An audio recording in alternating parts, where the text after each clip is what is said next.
ठंड का मौसम था।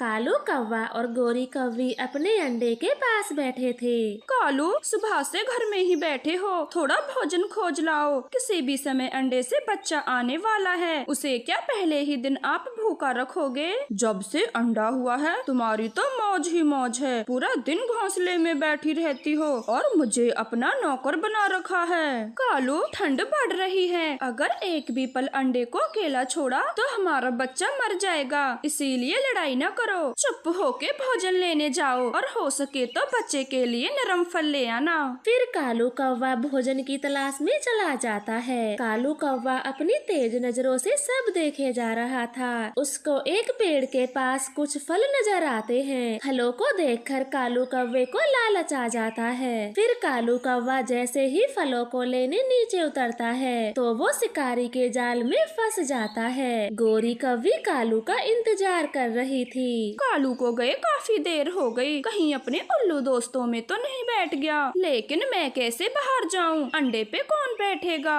गोरी कौवी ऐसे सोच रही थी, तभी उसे खिड़की से जाती चिड़िया दिखाई देती है। वो आवाज देकर चिड़िया को अपने पास बुलाती है। क्या बात है गोरी बहन, आपने मुझे आवाज दी? हाँ चिड़िया, देखो ना, कालू भोजन की तलाश को गया था और अभी तक नहीं लौटा। क्या तुम थोड़ी देर मेरे अंडे पे बैठ सकती हो? मैं कालू को ढूंढ के लाती हूँ। हाँ ठीक है, मगर आप जल्दी आना। फिर गौरी के अंडे पे चिड़िया बैठ जाती है और गौरी अपने पति कालू को देखने घर से निकलती है। घने जंगल में जाते हुए गौरी की नजर अपने पति कालू पर पड़ती है। कालू, तुम इस जाल में कैसे फंसे? गौरी, मैंने लालच किया, बिना जांच परखे ही फलों को रखे देख लेने चला आया और शिकारी के जाल में फंस गया।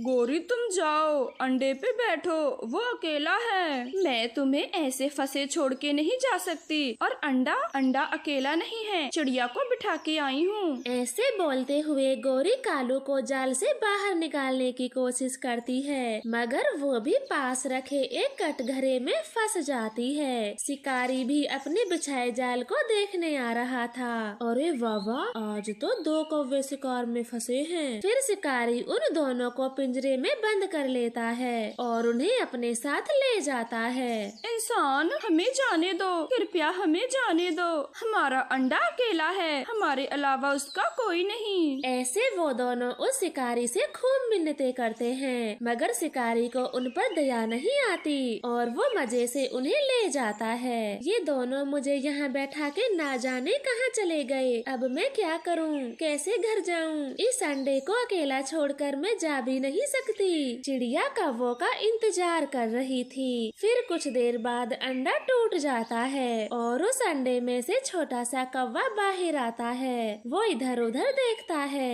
मम्मा, मेरी मम्मा कहाँ है? तुम मेरी मम्मा नहीं हो? हाँ कौवे बेटे, मैं आपकी मम्मा नहीं हूँ, मैं आपकी पड़ोसी आंटी रानो हूँ। आपके मम्मा पापा भोजन लेने गए हुए हैं, वो आते ही होंगे, आप चिंता ना करें। चिड़िया ऐसे उस छोटे कौवे को समझा देती है और कालू गोरी को देखने बाहर आती है। तभी वहाँ पर भागा भागा मिट्ठू तोता आता है। चिड़िया बहन, अनर्थ हो गया, मैंने अभी अभी शिकारी इंसान को जंगल से निकलते हुए देखा, उसके पिंजरे में कालू गोरी बंद थे।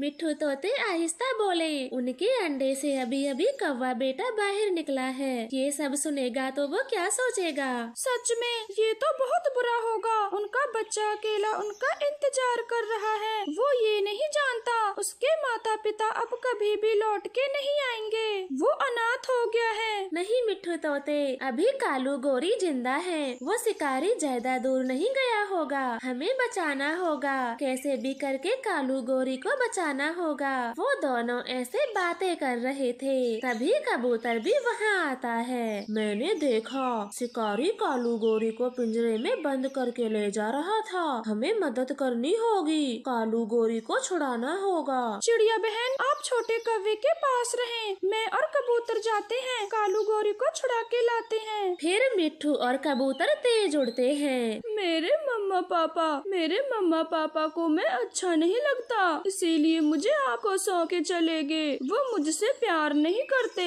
अगर करते तो मेरे पास होते। नहीं छोटे बच्चे, आप तो बहुत सुंदर हो, और जब तुम अंडे में थे तो आपके मम्मा पापा आपका बेसब्री से इंतजार कर रहे थे कि कब उनके अंडे से बच्चा बाहर निकलेगा। कालू, अब तक तो हमारे अंडे से बच्चा निकल गया होगा।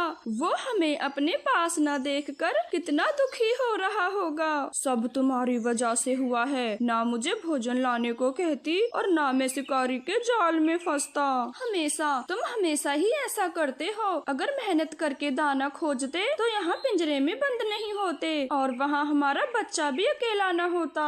ऐसे कालू गौरी आपस में लड़ रहे थे। मिट्ठू और कबूतर भी शिकारी का पीछा कर रहे थे। मिट्ठू, जैसे ही शिकारी अपने पिंजरे को कहीं पर रखेगा, हम तुरंत ही कालू गौरी को आजाद कर देंगे। कबूतर, अगर शिकारी अपने घर को गया सीधा तो हम क्या करेंगे? इंसानों की बस्ती से कैसे ला पाएंगे कालू गौरी को? तुम सही कहते हो, हमें किसी भी तरह से शिकारी का ध्यान भटकाना होगा, जिससे वो कालू गौरी के पिंजरे को जमीन पे रख दे और मैं उन्हें छुड़ा सकूं। फिर कबूतर और मिट्ठू तोता योजना बनाते हैं। मिट्ठू तोता शिकारी के रास्ते में जानबूझकर जमीन पर गिर जाता है। वो तो घायल होने का नाटक करता है। लगता है ये पक्षी उड़ नहीं पा रहा, मैं इसे भी पिंजरे में बंद कर लेता हूँ। 3 पक्षियों को बेचकर आज मुझे अच्छे पैसे मिलेंगे। आज मेरी किस्मत बहुत अच्छी है। ऐसे बोलकर शिकारी इंसान पिंजरे को वहीं रख देता है और तोते को पकड़ने की कोशिश करता है। पास में ही छुपा कबूतर जल्दी से पिंजरे की कुंडी खोल देता है। कालू गौरी पिंजरे से भाग जाते हैं। मिट्ठू मिट्ठू,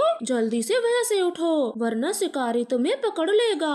कबूतर के बोलते ही मिट्ठू तोता तेजी से जमीन से खड़ा हो जाता है और वहाँ से भाग जाता है। शिकारी उसे देखता ही रह जाता है। फिर वो सब दोस्त मिलकर अपने जंगल आते हैं। छोटे बच्चे, ये फल खा लें, बहुत मीठा है ये फल। नहीं आंटी, मैं नहीं खाऊंगा। जब तक मेरे मम्मा पापा नहीं आ जाते मैं कुछ भी नहीं खाऊंगा। छोटा कौवा बच्चा ऐसे बोल ही रहा था, तभी कालू गौरी भी अपने घर पहुंच जाते हैं और अपने बच्चे की बातें सुनकर रो पड़ते हैं। वो दोनों तो अपने बच्चे को सीने से लगा लेते हैं। कालू, हमें बेटा हुआ है और देखे तो ये कितनी प्यारी बातें करता है। गौरी, बेटा भी तो किसका है? हमें माफ कर दें बच्चे, हमने अपनी नन्ही सी जान को बहुत इंतजार कराया। कबूतर और मिट्ठू भैया, आप दोनों ने कर दिखाया, वरना वो शिकारी हमारे दोस्त कौवों को हमेशा के लिए ले जाता।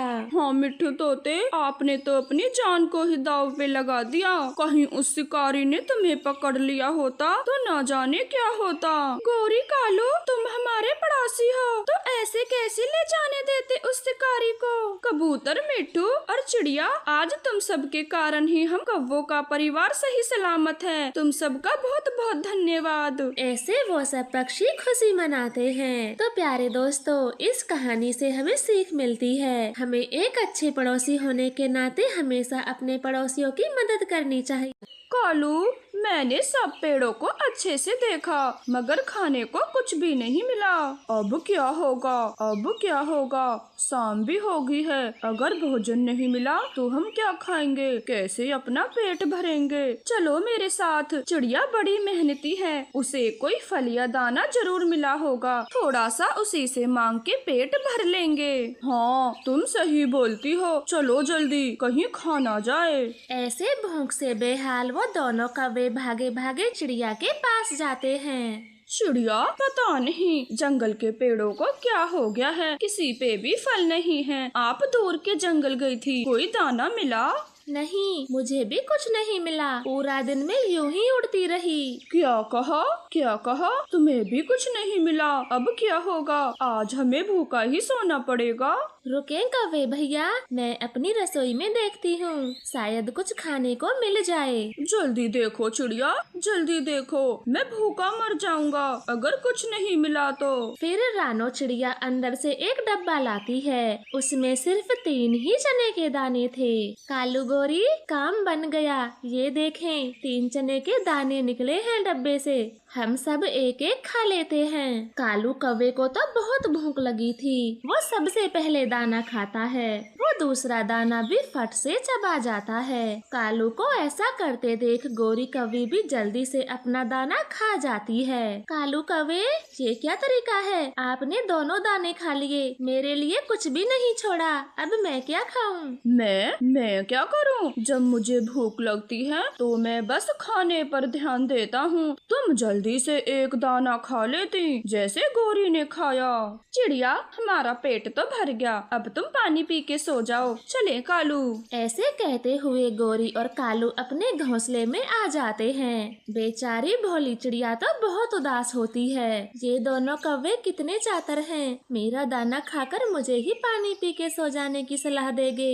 आगे से इन्हें कुछ भी नहीं दूंगी। फिर चिड़िया पानी पीकर सो जाती है। इधर कौवे भी चैन की नींद सोते हैं। सुबह हो जाती है। चिड़िया को उठते उठते ही भूख लगती है। बाद में कुछ और काम करूंगी, पहले थोड़ा खा लेती हूँ, बहुत भूख लगी है। फिर चिड़िया दाने की तलाश में जंगल से दूर निकल जाती है। उसे रास्ते में उड़ते हुए किसी बच्चे के रोने की आवाज सुनाई देती है। अरे, ये तो किसी इंसानी बच्चे की रोने की आवाज है। मुझे देखना होगा। चिड़िया आवाज को पहचानते हुए बड़े पेड़ के नीचे आ जाती है। वहाँ जमीन पर एक छोटा सा बच्चा रो रहा था। वो बच्चा किसान की पत्नी का था। वो दूर खेत में काम कर रही थी। चुप हो जाओ छोटे बच्चे, चुप हो जाओ। आपकी मम्मा आने वाली है, चुप हो जाओ। चिड़िया ऐसे बच्चे को चुप कराती है।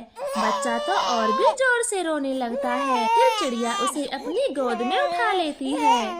चुप हो जा छोटे बच्चे, चुप हो जा प्यारे बच्चे। बच्चा चिड़िया की गोद में चुप हो जाता है और हंसने लगता है। तभी उसकी माँ वहाँ पर आ जाती है। माँ जी, मुन्ना बहुत रो रहा था तो मैंने गोदी में ले लिया। अब मुन्ना चुप हो गया, मैं वापस से रख देती हूँ। चिड़िया डर रही थी। वो उस बच्चे को वापस से जमीन पर रख देती है और वहाँ से जाने लगती है। बच्चा फिर से रोना शुरू कर देता है। माँ जी, मुन्ना फिर से रोने लगा, आप इसे गोदी में ले लो। चिड़िया रानी, मेरा मुन्ना ऐसे ही अकेला रोता है। अगर मैं उसके पास रहूंगी तो खेतों में काम कौन करेगा? माँ जी, आपके पति कहाँ हैं?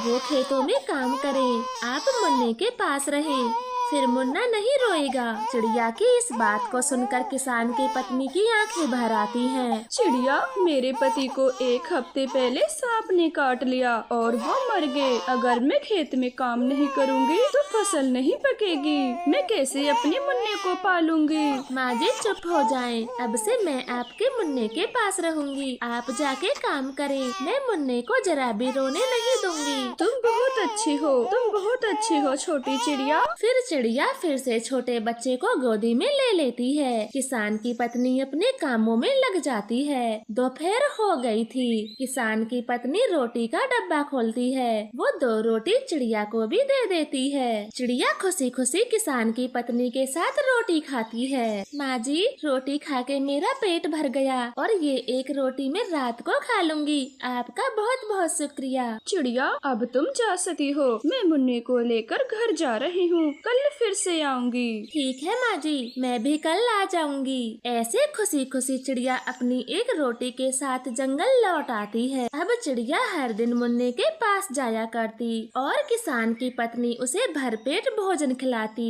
ये बात कौवों को भी पता लग जाती है। गोरी, मैंने सुना है चिड़िया हर दिन किसान के खेत में जाती है और एक रोते हुए बच्चे को चुप कराती है। बदले में स्वादिष्ट स्वादिष्ट भोजन भी खाती है। कालू, इंसानों का भोजन तो बहुत ज्यादा स्वादिष्ट होता है, क्यों ना हम भी वही भोजन खाएं? कल हम जाएंगे खेत में। मगर कैसे? चिड़िया को कैसे रोकेंगे? कल हम चुपके से चिड़िया के घर का दरवाजा बाहर से बंद कर देंगे। जब तक कोई दरवाजा खोलेगा तब तक तो हम किसान की पत्नी से भोजन ले आएंगे। आइडिया तो बहुत अच्छा है। फिर वो दोनों कौवे दूसरे दिन ऐसा ही करते हैं। वो चिड़िया के घर का दरवाजा दरवाजा बाहर से बंद कर देते हैं और खुद किसान के खेत में चले जाते हैं। गौरी, वो रहा नन्हा बच्चा, मगर ये तो सो रहा है। हम कैसे चुप कराएंगे इसे? ये रोता क्यों नहीं? कालू, किसान की पत्नी थोड़ा दूर काम कर रही है। हम जाके पहले बच्चे को रुलाएंगे और फिर चुप कराएंगे, तभी भोजन मिलेगा।